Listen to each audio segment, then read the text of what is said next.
ये भी एक बहुत बड़ा अंधविश्वास है। लोग समझते हैं कि इसमें हमें भूत ने पकड़ लिया है।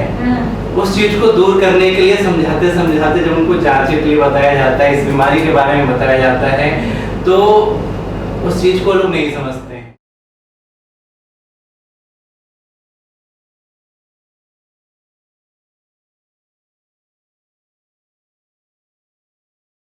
सफर दर सफर एक नया इम्तिहान होता है, जिंदगी शायद इसी का नाम होता है। नमस्कार, मैं कौशिकी त्रिपाठी आप सभी का एक बार फिर से आपके अपने खास कार्यक्रम अतिथि उवाच में स्वागत करती हूँ। और आज इस चर्चा का हिस्सा लखनऊ के famous hospital Shekhar medical centre होगा। इस चर्चा का विषय और इस चर्चा से जुड़े हुए जो सवालात हम करेंगे वो शेखर मेडिकल सेंटर के कुछ डॉक्टर्स, उनकी टीम से ये हमारे सवालात और उनके जवाब हमारी ये टीम इस हॉस्पिटल की देगी। आप सभी का हमारे शो में अतिथि उवाच शो में बहुत बहुत स्वागत है। और सबसे पहले तो हम चाहेंगे कि आप क्रमानुसार अपना सब लोग एक संक्षेप परिचय आप पहले बताइए। मैं डॉक्टर वालेंदु शेखर इस हॉस्पिटल का डायरेक्टर हूँ और मैं जनरल फिजिशियन हूँ। मैं doctor Ashish Tomar, consultant neuro surgeon and director of neuro sciences in this hospital. Ma'am आप? Myself, Dr. Pavni Singh, critical care specialist and anesthesiologist. Sir मैं doctor Amritesh Mishra, pulmonologist and critical care specialist and इसको commonly लोग chest physician बोलते हैं। As a chest physician मैं यहाँ पे हूँ। वालेंदु जी, हम आपसे सवाल करना चाहेंगे कि कितना समय हो गया है इस यात्रा को आपका हॉस्पिटल? एक्चुअली हॉस्पिटल को स्टार्ट किए हुए लगभग 4 साल हो गए हैं और हम लोग एक छोटे से क्लिनिक से स्टार्ट किया था हमने। आज धीरे धीरे करते हुए हम लोगों ने टीम बढ़ाते गए और साथ में सब लोग जुड़ते गए। इस बीच में बहुत सारे मरीज हैं, बहुत सारे लोगों का इलाज हुआ है, काफ़ी लोग सेटिस्फाई होके गए हैं। चूँकि ये रूरल एरिया है तो इस चीज़ को फोकस करते हुए हम लोगों ने यहाँ पे स्टार्ट किया था, क्योंकि गांव में जो स्वास्थ्य सुविधाएं हैं वो बहुत ही ख़राब हैं। उस चीज़ को एक अपनी तरफ से दूर करने की छोटी सी कोशिश की जा रही है, जिसमें सारे लोग जुड़ते जा रहे हैं और देखते हैं हम लोग इसमें कहाँ तक क्या कर सकते हैं। किसी भी चीज़ की शुरुआत करने में ज़ाहिर तौर पर बहुत से चैलेंजेस आते हैं। आप लोग की जो टीम है, एक टीम वर्क किया, तो सीधा सा सवाल, क्या क्या चैलेंजेस आपको फेस करने पड़े? क्योंकि मेडिकल की फील्ड एक बहुत सेंसिटिव फील्ड होती है और बहुत अपने पेशेंट को खुश रख पाना, सेटिस्फाइड रख पाना सब बिग टास्क। तो आप लोगों के लिए अगर सब लोग शेयर करना चाहें कोई ऐसा चैलेंज रहा हो या क्या चैलेंजेस आपको फेस करने पड़े? देखिए, पहली बात तो जब हम लोग गांव से स्टार्ट करते हैं तो यहाँ पे सबसे बड़ी जो चैलेंज आती है कि पेशेंट बहुत ज़्यादा एजुकेटेड नहीं होते हैं। उनको समझाना आप सेटिस्फाई नहीं कर सकते हो, समझा को हर पेशेंट को। सबसे बड़ी बात तो यही है, जब किसी तरीके से पेशेंट सेटिस्फाई होता है, उनकी बीमारियों को समझाया जाता है। बहुत सारे पेशेंट ऐसे होते हैं कि जिनको ये लगता है कि जो करके आ रहे हैं वो सही चीज़ है। बहुत सारे पेशेंट गांव से आते हैं तो वो लोग ज़्यादातर इस चीज़ पे ध्यान देते हैं कि हम लोग बाबा के पास जाएं। ये बहुत ही बड़ा इशू है। इस चीज़ को हम लोगों को देखना पड़ेगा, आगे भी इस चीज़ को समझाना पड़ेगा और इससे सबसे पहले तो इसी को दूर किया जाए तो लोग अपने हेल्थ के बारे में कॉन्शियस हों। गांव में तो इस चीज़ को लेके कॉन्शियसनेस है ही नहीं। जैसे एक छोटी सी चीज़ से शुरुआत करते हैं तो इसमें जैसे डिलीवरी का होता है तो सबसे उस पेशेंट को, उस महिला को तो लोग कभी सीरियसली लेते ही नहीं हैं। जबकि हमारे गवर्नमेंट ने, हमारी जितनी भी सरकारें आई, सब लोगों ने इतना सारा इस चीज़ पे जोर दिया है कि इस चीज़ को सीरियसली लिया जाए। अभी भी गांव में लगभग मान के चलिए कि हमारे अकॉर्डिंग तो 60 से 70% हैं ऐसी महिलाएं जिनका घर में प्रसव के लिए ज़्यादा ध्यान दिया जाता है। महिलाएं इस चीज़ के लिए ज़्यादा प्रमुख रहती हैं कि घर में ही हो जाए। उस कॉम्प्लिकेशन को कभी कभी नहीं समझते हैं लोग, जिसमें उनकी उसमें क्या होता है कि बच्चे की भी जान चली जाती है, बहुत सारे केसेस में माँ की जान चली जाती है। तो एक मूलभूत चीज़ है जिस चीज़ को हम लोग कभी सीरियसली नहीं लेते। हमेशा अवेयरनेस की बहुत कमी है, बहुत ज़्यादा कमी है अवेयरनेस की और इस चीज़ को भी बढ़ाना चाहिए। अब दूसरी चीज़ आती है कि हम लोग जाएँ तो झटके की तरफ जाते हैं। ये भी एक बहुत बड़ा अंधविश्वास है। लोग समझते हैं कि इसमें हमें भूत ने पकड़ लिया है। उस चीज को दूर करने के लिए समझाते समझाते जब उनको जांच के लिए बताया जाता है, इस बीमारी के बारे में बताया जाता है, तो उस चीज को लोग नहीं समझते हैं। उसके लिए ज्यादा बेहतर है हमारे बॉस बैठे हुए हैं आशीष कुमार बॉस, एक बार न्यूरो के लिए बॉस से बात की जाए। जी जी बिल्कुल बिल्कुल सर, अगर आप कुछ जैसे हमारे अस्पताल में 4 मरीज हैं जो झटके की समस्या से ग्रसित होकर आए थे।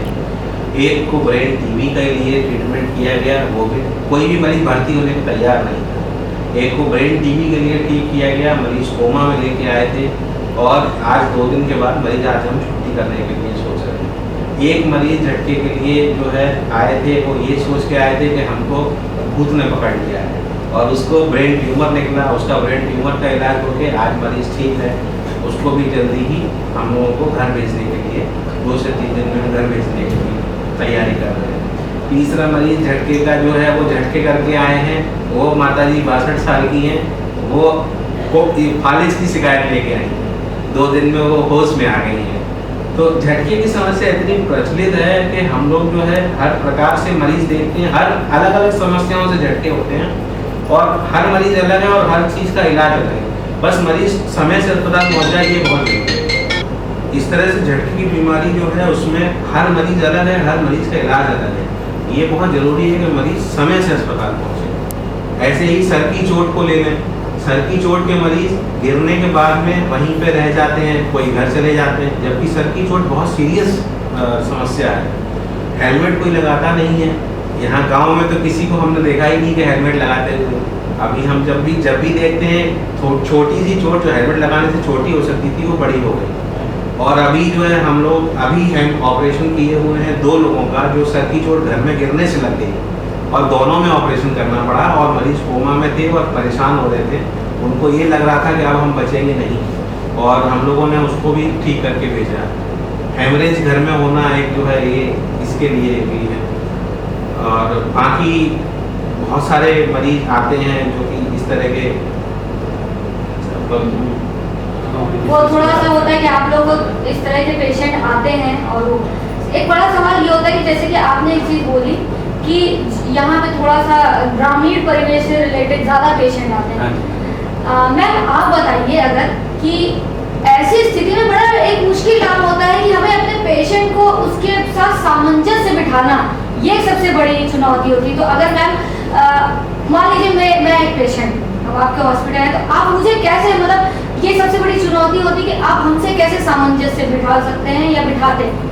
जस्ट एग्जाम्पल के तौर पे देखिए, ग्रामीण मरीज जो होते हैं उनके अंदर सबसे पहली समस्या तो ये आती है कि लिटरेसी की कमी होती है। हाँ, तो एक्चुअली बीमारी के बारे में बताना कि कौन सी बीमारी है, इसका इलाज संभव है नहीं है संभव। जैसे कि अभी डॉक्टर साहब ने बताया कि झटके की बीमारी, तो उसको वो लोग दूध समझ लेते हैं या जो भी समझ लेते हैं, और उसका इलाज पूरी तरह संभव है। तो बीमारी के बारे में पूरी तरह बताना, पूरी तरह उनको समझाना, इस बीमारी का इलाज संभव है ये बताना, प्लस जैसा कि अभी डॉक्टर साहब ने बताया ये डिलीवरी से रिलेटेड कि समय पे प्रसव के दौरान महिला को लेकर आना, ये सब एजुकेशन बहुत ज़रूरी है। पूरी जानकारी मरीज को देना, उसका ट्रीटमेंट मरीज को बताना, प्लस फॉलो अप। लाइक एक बार मरीज आया उसके बाद दोबारा नहीं आया तो पूरा इलाज नहीं हो पाया, और मरीज के दिमाग में बैठ गया कि नहीं हो पाएगा। तो ये सब ज़रूरी है। मतलब मरीज को कॉन्फिडेंस में देना बहुत ज़रूरी है, उनकी ही भाषा में। जो ग्रामीण मरीज हैं उनकी ही भाषा में उनको समझाना पड़ेगा इस तरीके से। सर आपसे जानना चाहिए, जैसा कि एक पेंडेमिक आई, हालांकि आपका तो शायद नॉन कोविड था, लेकिन फिर भी एक होता है कि एक बड़ी लखनऊ में बड़ी संवेदनशील स्थिति रही है कोविड। अब थोड़ी सी स्थिति में सुधार आ गया है, लेकिन फिर भी मतलब आप लोग तो डॉक्टर्स हैं, आप लोग से बेहतर कौन जान सकता है। उस टाइम पे भी आपके पास भी बहुत से पेशेंट आते होंगे, आपके भी नेबर्स भी बहुत से आप लोग से कांटेक्ट करते होंगे, तो तब उस दौरान पे सबसे संवेदनशील स्थिति आप क्या देखते हैं या आपके सामने कौन सी है? देखिए, उस समय जो सबसे भयावह स्थिति थी ऑक्सीजन की कमी होना, क्योंकि कहीं पे भी ऑक्सीजन मिल ही नहीं रहा था पेशेंट्स को, और आधे से अधिक जो थे जो सबसे ऑक्सीजन के बाद से आई कि होर्डिंग शुरू हो गई दवाइयों से लेके सारी जितनी भी मेडिसिन है सबकी होर्डिंग शुरू हो गई, कहीं अवेलेबिलिटी नहीं थी किसी की। और तीसरी बात थी कि लोगों में इस बीमारी को लेके बहुत ज़्यादा डर था, कोविड हो गया मतलब नहीं बचना है। तो सबसे इम्पोर्टेंट था कि पेशेंट को काउंसिल करना है। ऐसा नहीं है कोविड हो गया है तो फेफड़े खराब भी हो जाएंगे, हम नहीं बच पाएंगे। तो बहुत सारे ऐसे लोग आ रहे थे जो फिर बिना किसी उसके वजह से बुखार हुआ है तो उनको ये डर था कि कोविड हो गया अब नहीं बचेंगे। तो एक्चुअली पेशेंट काउंसलिंग सबसे ज़्यादा ज़रूरी होती है कि अननेसेसरी मेडिसिन आप मत खाइए। पता चला कोविड नहीं है फिर भी कोविड की दवाइयाँ ले रहे हैं, फेविको सब कुछ खा रहे हैं। तो एक तो पेशेंट एजुकेशन, पेशेंट काउंसलिंग बहुत ज़रूरी थी। और हाँ, दूसरी चीज़ हम लोग को जो ये लिखी है जैसे तो नॉन कोविड हॉस्पिटल था, बट एक्चुअली क्या है कि कोविड के बाद का जो था कि जिनको सीरियस कोविड हुआ है, सीवियर कोविड हुआ है, उसमें पेशेंट्स के जो लंग है वो काफ़ी डैमेज हो गए थे कि ऑक्सीजन लंबे समय तक रहना, तो उसमें पेशेंट डिप्रेशन में भी जा रहे थे, अब मैं सही हो पाऊंगा कि नहीं हो पाऊंगा। और बहुत से लोग बिल्कुल, क्योंकि बहुत से लोग ऐसे थे पेशेंट जो कि 30-35 साल की उम्र है और वो लंबे समय तक ऑक्सीजन पे डिपेंड हो चुके हैं, जो कि महीने भर तक हॉस्पिटल में है। तो उनको मोटिवेट करना नहीं, आपकी ऑक्सीजन घटेगी, आपको नॉर्मल लाइफ जीने का दोबारा मौका मिलेगा, ये काफ़ी चैलेंजिंग था कि पेशेंट को कैसे हम यहाँ पे समझा के रखें कि नहीं आप नॉर्मल लाइफ जिएंगे, लंग्स सही होंगे। तो और जिस तरह से लोगों में पैनिक था कि हम नहीं बचेंगे, तो सबसे ज़्यादा जो फेस करना पड़ा था वो यही करना पड़ा था, पेशेंट को काउंसिल करना, मोटिवेट करना कि जो मेडिसिन अपना काम तो करेगी बट ये लॉट हमारे और आपके एफर्ट पे डिपेंड करता है, हम उनको कैसे डिप्रेशन से बाहर ला सकते हैं।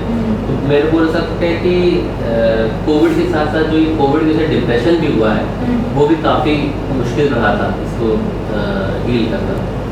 आपके हॉस्पिटल में कौन कौन सी फैसिलिटीज अवेलेबल है? हमारे हॉस्पिटल में अभी तो जैसे बॉस बैठे हुए हैं, न्यूरो सर्जन है, तो जाहिर सी बात है न्यूरो का काम होता ही होता है। तो यहाँ पे हमारे यहाँ तो एक सिंपल बुखार से लेके न्यूरो सर्जरी तक होती है, जिसमें सारी टीम है।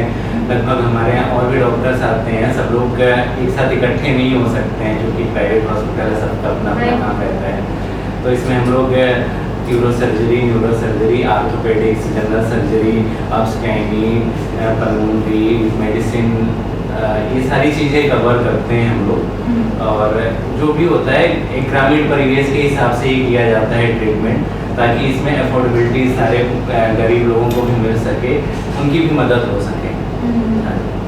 हमने सुना है कि आपके हॉस्पिटल में, अभी ये सुनने में आया है, बाहर ही भी मैंने चर्चा सुनी कि आपके हॉस्पिटल में बहुत सी गंभीर समस्याओं से पेशेंट आए, मतलब कुछ पेशेंट ऐसे भी जिनको सांप ने काट लिया और पैर काटने तक की नौबत आ गई, तो उस बारे में बताओ, फिर वो सकुशल अपने घर गए, ये थोड़ा सा चीज़ बताइए थोड़ा सा। अभी सांप काटने की बात है तो सांप काटने का एक स्नेक बाइट का केस अभी लगभग हमारे यहाँ 1 वीक पहले रजिस्टर्ड हुआ था, और स्नेक बाइट में था तो वहाँ से एक्चुअली दूसरी जगह से थे, गवर्नमेंट हॉस्पिटल से कहीं गवर्नमेंट हॉस्पिटल से आया था, जिसमें वहाँ पे उसको एसपी दी गई थी, लेकिन कंडीशन में इम्प्रूवमेंट नहीं हुआ था। तो फिर उन लोगों ने अपने हायर सेंटर पर रिफ़र किया। तो वो लकली कह सकते हैं कि हमारे यहाँ आया पेशेंट, उसका ट्रीटमेंट हुआ, धीरे धीरे करके अपना ठीक हो गया। कल हमने उसको डिस्चार्ज भी कर दिया है, पूरी तरीके से ठीक है। मोस्ट प्रोबेबली नेफ्रोटॉक्सिक था कोई, तो उसके हिसाब से हम लोगों ने ट्रीट किया था, और अभी तो सारी पैरामीटर सारे सब चीज़ें ठीक थी, उसमें किसी तरह का कोई कॉम्प्लिकेशन फर्दर नहीं नोटिस किया गया है, पेशेंट ठीक है। और अभी जैसे बॉस ने बताया कि पोस्ट कोविड सिनेरियो में बहुत सारे पेशेंट्स आए, जिनके साथ में क्या होता था कि डॉक्टर्स ने जब कोविड का सीन चल रहा था तो उसमें ब्लड थिनर का यूज़ किया जा रहा था, उसके बावजूद भी कई जगह नसों में खून का रुकाव हो जा रहा था, थक्के बन जा रहे थे, जिसकी वजह से जनरली थ्रोम्बोसिस जिसको कहते हैं हम लोगों की भाषा में, तो उस टाइप के भी पेशेंट आए, जिनमें से 4-5 पेशेंट आए थे जो कि सकुशल ठीक हो गए। कुछ पेशेंट अभी भी फॉलोअप में आते हैं। कुछ पेशेंट ऐसे थे जिनका ये आ गया था कि एम्पुटेशन करना पड़ेगा, हाथ या पैर जहाँ पे था वहाँ से कट करना पड़ेगा, लेकिन वो सब ठीक होके गए हैं। और बाकी और भी पेशेंट हैं, जैसे अभी न्यूरो सर्जरी के कुछ पेशेंट हैं, ब्रेन ट्यूमर के पेशेंट अभी एडमिट हैं, जिनका सर्कुलर सर्जरी हुआ है, जिनके हाथ की पावर चली गई थी वापस आ गई है। और बॉस ने ही अपडेट किया था। और भी केसेस हैं जिनके बारे में बॉस बताएंगे। सर अगर आप कुछ बताइए। अभी काफ़ी सारे पेशेंट यहाँ पे हम लोग ऑपरेट कर चुके हैं। लगभग हमने ब्रेन हैमरेज से लेके और ब्रेन ट्यूमर तक सभी कुछ ऑपरेट किया है। स्पाइन ट्यूमर का मरीज भी जो है अभी ऑपरेट होना है, एक अभी जो है शायद अगले हफ्ते आना है। उनके पास में अभी अचानक से व्यवस्था नहीं थी, वो PGI आए थे, वहाँ से उनको बताया गया, सेटिस्फाइड नहीं हुए, तो फिर वो यहाँ पे आए थे हमारे पास में। तो अभी उनको भी हफ्ते भर बाद में वो डेट लेके गए हैं और कराने आएंगे। बाकी एक फैजाबाद से हमारे पास में एनेरिज्म का केस आया था, तो ये हम लोगों ने एनेरिज्म सर्जरी जो है सिर्फ PGI और KGMC में अवेलेबल है और कहीं पे अवेलेबल नहीं है। तो RML, PGI और KGMC सिर्फ 3 जगह ही लखनऊ में अवेलेबल है, प्राइवेट में कहीं अवेलेबल नहीं है। हम लोगों ने उसको अभी बिना ऑपरेशन के ही उसको किया है और लकीली उसमें एनेरिज्म नहीं आया, अदरवाइज हम लोगों का प्लान था कि एनेरिज्म भी स्टार्ट कर देंगे यहाँ पे। और वैसे हम पहले कर चुके हैं। तो बाकी तो जैसे जैसे केस आते जाते हैं तो हम लोग सभी कुछ करते हैं। अभी स्पाइन हम लोग शुरू करने वाले हैं, बहुत जल्दी स्पाइन के केसेस भी जो है शुरू हो जाएंगे, बाकी उसके लिए डॉक्टर साहब बताएंगे। आगे किन किन बिंदुओं पर आप लोगों का फोकस रहेगा? अभी तो इस जो भी फैसिलिटीज़ हैं इनको थोड़ा सा और अपग्रेड करने की कोशिश की जा रही है। कि जैसे हमारे यहाँ डायलिसिस नहीं है तो डायलिसिस के लिए प्लान कर रहे हैं हम लोग कि नेक्स्ट मंथ से स्टार्ट कर लिया जाए डायलिसिस। और जैसे स्पाइन के केस के लिए CRM वगैरह की रिक्वायरमेंट होती है तो CRM के लिए भी हम लोग जा रहे हैं ताकि स्पाइन के और जो भी आपको वगैरह या फिर जो भी स्टोन के केस होते हैं, स्टोन वगैरह के जो रहते हैं, वो सब केसेस भी हो जाया करें। यही आ रही है प्रोजेक्ट है अभी। हमारे देश में क्या सभी देशों में डॉक्टर्स को भगवान के समान माना जाता है। और कोरोना के दौरान तो क्योंकि आप लोग फ्रंट लाइन वॉरियर रहे हैं, देखा गया वैसा, तो अब अगर आप लोग इसके बारे में कुछ बता सकें, ये जो वायरस का एक नया वेरिएंट है डेल्टा वेरिएंट, इसके बारे में अगर कुछ बता सकें। जो वायरस वेरिएंट नया आया है उसके लिए तो बहुत सी बताएंगे क्योंकि थोड़ा अगर उसके बारे में, क्योंकि ऐसे सुनने में आ रहा है कि एक नया इसका वेरिएंट है, अगर उसके बारे में कुछ बताएं। देखिए हाँ, ये सुनने में आया है कि डेल्टा वेरिएंट नया वेरिएंट आया है, जो कि अभी जो प्रेजेंटली बाकी कंट्री है अपार्ट फ्रॉम इंडिया, वहाँ पे अभी धीमे धीमे जो नए केसेस आ रहे हैं डेल्टा वेरिएंट के ही आ रहे हैं। लकीली इंडिया में क्या है कि अभी इतने केसेस हैं नहीं और इंडिया में जो केसेस हैं वो डिक्लाइनिंग में ही है। और दूसरी बात क्या है कि जो ये माना जा रहा है जो हमारे सेकेंड वेव आई थी वो बहुत सारे पेशेंट थे जो ये डेल्टा वेरिएंट से ही अफेक्टेड भी हुए थे। तो हो सकता है कि हम लोग के अंदर धीमे धीमे इसके अगेंस्ट एंटीबॉडी बनी हो, जिस वजह से हमारा जो अभी वेव है वो भी कन्फाइंड हुआ है। अभी कोई आने वाले समय में इसका ऐसा है नहीं कि वेव आने वाली है इसकी डेल्टा वेरिएंट की, जबकि अदर कंट्रीज में डेल्टा वेरिएंट के केसेस ऑन द राइज हैं, बट इंडिया में अभी नहीं है। तो एक तो ये कारण हो सकता है कि जो पुराना इन्फेक्शन हुआ था क्रॉस इन्फेक्टिविटी में मिली उसके अगेंस्ट एंटीबॉडी की। दूसरी बात क्या है, इंडिया में वैक्सीनेशन अब अपने अच्छे खासे फेज में जा रहा है, नंबर ऑफ वैक्सीनेटेड पीपल बढ़ रहे हैं, तो इस वजह से भी उससे डरने की जरूरत नहीं है। हालांकि हमें प्रॉपर सोशल डिस्टेंसिंग रखनी है, मास्क पहनना है, सैनिटाइज करने हैं हैंड, क्योंकि अभी तक जो बेस्ट मेथड है इस वायरस को कंटेन करने का वो सोशल डिस्टेंसिंग और यही है।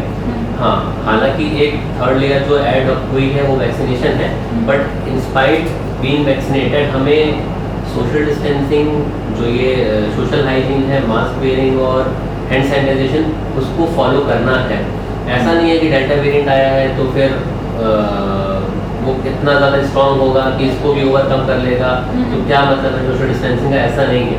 जो नॉर्म्स पहले थे उनको भी वो जो नॉर्म्स हैं हम मेंटेन करेंगे तो इसको भी कंटेन कर लेंगे हम लोग। तो मेनली यही है कि हमें ये भी फॉलो करना ही है। बाकी डेल्टा वेरिएंट आएगा उसके लिए भी हम लोग प्रयासरत हैं कि अगर कुछ होगा तो गवर्नमेंट लेवल पे भी अब जैसा सेकेंड फेज में हुआ था, सेकेंड वेव आई थी, गवर्नमेंट भी उसको लेकर के काफ़ी चिंतित है, हमेशा उसके लिए प्रयासरत है कि वैसा एकदम कैटास्ट्रॉफिक लेवल पे कुछ ना हो। तो हॉस्पिटल्स भी अवेयर हैं, ऑक्सीजन की सप्लाई है वो भी बूस्टअप की गई है, सप्लाई चेन है वो बूस्ट हो गई। अब वो सेकंड वेव जैसी सिचुएशन आने की संभावना बहुत कम है। बिल्कुल। अच्छा, इस चीज़ के लिए आप श्योरली कह सकते हैं? इसके लिए हम श्योरली कह सकते हैं। हाँ, क्योंकि जिस तरह से very confident Okay. that second wave will never be as bad as third wave. Okay और और प्रीवियस भी जो ऐसे वेव्स आए हैं, देखा गया है कि सीक्वेंशियल जब ऐसा पैंडेमिक होता है तो जो सब्सिक्वेंट वेव्स आती हैं वो थोड़ा सा उनकी फ्रीक्वेंसी, उनकी इंटेंसिटी कम ही होती है। ये है। मैम आप एक महिला हैं, अभी जैसे हमारी पूर्व में आपसे बात हुई कि एक तो ग्रामीण परिवेश से लोगों को समझा पाना अपनी बात, और दूसरा महिलाओं को, क्योंकि अभी भी हमारे देश में जैसे कि डॉक्टर साहब ने बोला कि अवेयरनेस की बहुत कमी है, अपनी बात को समझा पाना उस माहौल में वो एक टफ चैलेंज होता है। अगर मैं आपसे सीधा बोलूँ कि आपको मतलब आपके नेतृत्व से, आपके दृष्टिकोण से, अगर आप ग्रामीण परिवेश से जुड़ी महिलाओं को अगर अपनी बात को समझाना, आप उनके लिए अगर एक मैसेज देना चाहिए साफ तौर पे कि आपके हिसाब से कि क्या उन लोगों को करना चाहिए कि सीधे सीधे वो चीज़ समझ जाए, आपके उससे उन लोगों के लिए क्या मैसेज होगा? सबसे ज़्यादा महिलाओं के लिए ज़रूरी है कि लिटरेसी, महिलाएं ये समझ सकती है कि वो जो उनकी बच्चियां हैं या जो भी नॉट ओनली महिलाएं, नॉट ओनली फीमेल्स, पेरेंट्स हैं वो ये समझे कि फीमेल चाइल्ड को भी इक्वल अपॉर्चुनिटी देनी है, फीमेल चाइल्ड को भी पढ़ाना है। अगर वो from the beginning female child को पढ़ाएंगे तो ये जेंडर डिस्क्रिमिनेशन होगा ही नहीं, ऐसा होगा ही नहीं कि अलग से मुझे फीमेल्स को कोई मैसेज देना पड़े, क्योंकि वो इक्वल होगा। क्योंकि अभी एक गवर्नमेंट का कार्यक्रम भी चल रहा है मिशन शक्ति, तो इस वजह से ये क्वेश्चन मैंने स्पेशली आपसे किया है क्योंकि आपके ऊपर घर हम दोनों हम भी क्वेश्चन पूछे थे, हम दोनों के ऊपर बाहर और घर दोनों के ऊपर बर्डन तो ज़्यादा होता है, बिकॉज उनको फैमिली भी देखनी है, महिलाओं को अगर जॉब भी करनी है, फैमिली भी देखनी है, तो डेफिनेटली चाहे वो अर्बन एरिया से महिलाएं हो या फिर रूरल एरिया से हो, कहीं से भी हो, महिलाओं के ऊपर ज़्यादा बर्डन है। लेकिन अगर प्रॉपर लिटरेसी होगी, प्रॉपर एजुकेशन होगा, महिलाओं के अंदर कॉन्फिडेंस होगा, महिलाओं को जानकारी होगी, महिलाएं प्रॉपर लाइक न्यूज़ पढ़ेंगी, न्यूज़ सुनेंगी, ये तभी पॉसिबल है जब वो लिटरेट होंगी, बाहर आएंगी, लोगों से मिले जुलेंगी।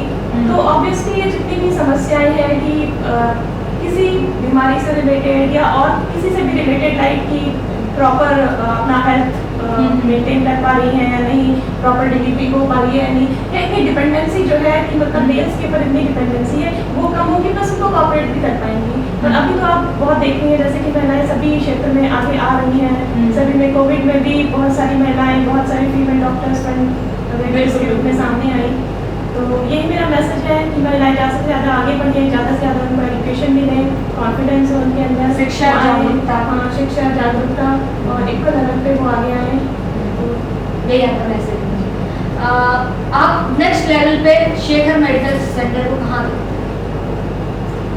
कि एक्सपेक्टेशन की कोई सीमा नहीं होती है, तो जितना हम लोग आगे बढ़ सकें इस चीज़ को बढ़ाने की कोशिश की जा रही है। बाकी ये चाहते हैं कि जो भी जितने लोग जुड़ सकें हमसे उतना अच्छा रहेगा, जितने लोगों की हम लोग सेवा कर पाएँ ये बहुत अच्छा रहेगा। मेन तो यही है कि हम लोग पब्लिक केयर कर रहे हैं, इस चीज़ को जितना बढ़ा सकते हैं अपनी तरफ से कोशिश कर रहे हैं उस चीज़ को बढ़ाने के लिए।